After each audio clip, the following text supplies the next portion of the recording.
Hello guys, welcome to my YouTube channel, Mix Vlog. So ngayon, nandito po ako ngayon guys sa Tacloban dahil nag-apply ako ng security guard.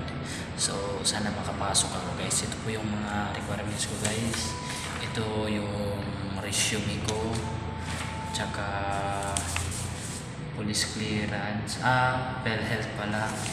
Ito yung ito yung police clearance ko guys, at ito naman yung barangay clearance ko, at ito sa loob yung mga requirements ko is mayroon pa dito pag-ibig at saka labor at saka driver license. Ngayon maraming requirements dyan, so makakapasi para sigurado makakapasok ako. Trust the Lord lang. So, Ginoo la guys, salig lang ta sa Ginoo kay siya ragon magbuot. So yun guys, nakuha na yung nila guys, yung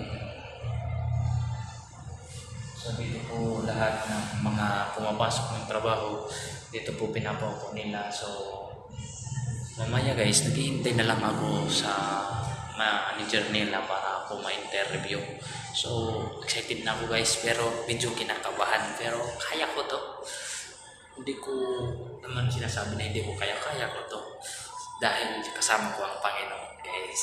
So pag-inom ng Panginoon, makakapasok ako dito guys. Praise God. Pasasalamatan ko po ang Diyos sa lahat ng panahon, sa lahat ng oras, dahil siya lang po nagbibigay dyan. Sa Lord lang yung taas na papuri at pasasalamat. So guys, maraming salamat sa panonood. So sa lahat ng mga subscriber at nagla-like at nagko-comment sa Mix Vlog, shout out sa inyong lahat.